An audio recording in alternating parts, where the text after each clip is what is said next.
Kisah pesugihan pelancar karir dari Gunung Purba.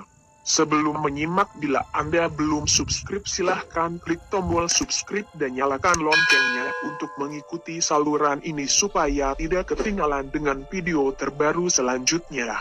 Sebagai penggila olahraga sepeda gunung, Bowo telah melakukan tur bersepeda di berbagai penjuru wilayah tanah air. Setiap akhir pekan, Bowo meluangkan waktunya untuk berlatih ketahanan fisik dan juga ketangkasan. Bowo juga memiliki wawasan persepedaan yang luas. Ia sangat memahami perihal seluk-beluk teknis sepeda, kualitas material dan juga segala macam jenis dan merek sepeda yang beredar di Indonesia.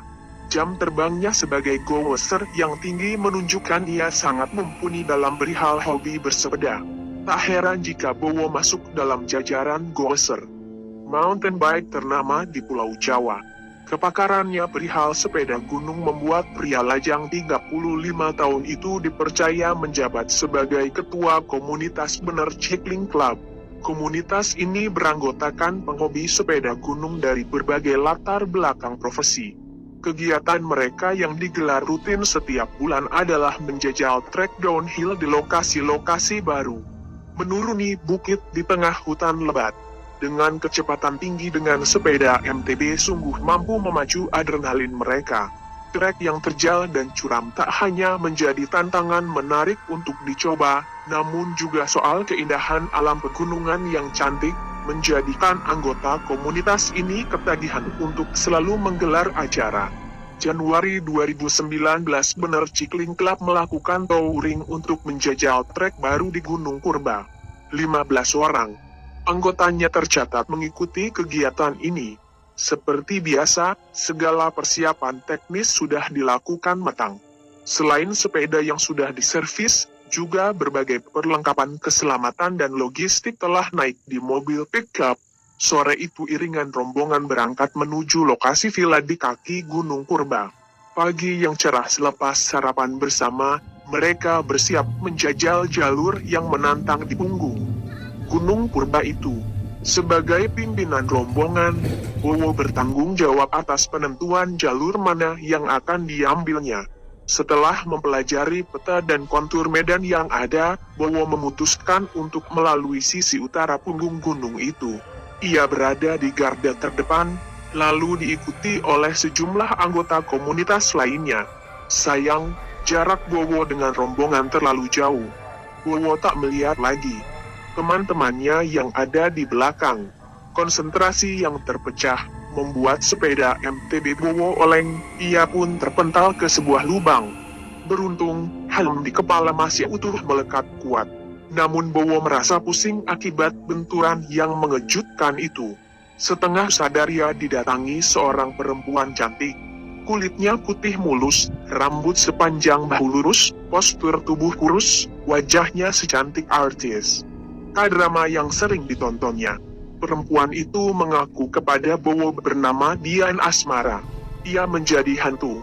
3 tahun lalu ia bunuh diri terjun di jurang curam setelah Asmara gagal ditinggal kekasihnya. Ia merasa kesepian dan membutuhkan seseorang untuk berteman. Sebagai imbalannya, ia akan memberikan jalan pesugihan kepada Bowo. Dian Asmara berjanji akan membantu Bowo melancarkan karir di kantor, serta menjadi perantara dalam mendatangkan rezeki melalui banyak cara. Tanpa banyak bisa berkata, Bowo telah terjerat pesona, ia hanya mengiyakan saja. Peserta rombongan sempat kehilangan jejak. Pencarian dan penyisiran medan Gunung Purba yang cukup terjal itu dilakukan dari segala penjuru arah. Bahkan tim SAR ikut turun tangan untuk menemukan Bowo dalam keadaan selamat. Bowo diketemukan jelang maghrib dalam kondisi linglung di lubang berbentuk sumur dekat pohon beringin besar. Rezeki mengalir deras, semua utang pun lunas. Entah mengapa selalu saja ada jalan datangnya rezeki dari segala arah sejak pertemuan Bowo dengan Dian Asmara. Sebuah sepeda lipat yang 5 tahun lalu dibawa Bowo ketika menempuh S2 di Jerman, tak dinyana laku terjual dengan harga fantastis. Begitu pula barang-barang lain bermacam aksesoris sepeda yang dibeli dengan harga murah, selalu dilirik orang dan dibeli dengan harga mahal. Bisnis sampingan seiring hobinya ini berjalan pesat dan mendatangkan banyak keuntungan. Begitu pula karier Bowo yang sebelumnya hanya seorang supervisor di pabrik rokok Kudus. Tak butuh waktu lama kini semakin menjulang dan diangkat sebagai manajer pemasaran dengan gaji hampir 50 juta per bulan. Belum ditambah berbagai tunjangan dan bonus penjualan. Sebagai eksekutif muda, penampilan Bowo di kantor semakin keren.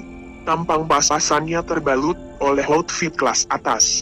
Fasilitas mobil dinas SUV terbaru beserta sopir pribadi siap mengantar kemanapun pergi. Muda, kaya, berbahaya bagi wanita, begitulah gaya Bowo saat ini. Namanya sebagai pesepeda downhill pun menjulang seiring prestasi yang dicapai dalam berbagai kejuaraan lomba. Namanya yang melambung membuatnya dilirik oleh produsen sepeda kelas dunia. Tawaran endorse produk sepeda berdatangan dan mengalirkan pundi-pundi rupiah yang tak sedikit jumlahnya. Karir melesat cepat. Rezeki datang menghujani. Hobi yang memberinya energi untuk semakin menikmati hidup. Bowo telah mendapatkan dengan mudah. Namun satu hal yang masih mengganjal dalam kehidupan Bowo. Pesona cintanya kepada wanita tak pernah berakhir mulus dalam jenjang pernikahan. Ia selalu gagal dalam menjalin asmara. Dian Asmara, hantu cantik penasaran itu, telah mengganjal cintanya kepada manusia. Dian Asmara tidak memberikan jalan pesugihan kepada Bowo secara gratis. Ada harga yang harus dibayar oleh Bowo. Ia harus menjadikan Dian Asmara sebagai kekasih dan memperlakukan sebagaimana seorang istri. Bowo pun tak memiliki pilihan lain selain mengikuti pesugihan yang diberikan Dian Asmara. Lantaran dirinya menjadi tulang punggung keluarganya. Bowo yang merupakan anak sulung harus membayar biaya sekolah kelima adiknya. Sampai jumpa di cerita mistik selanjutnya.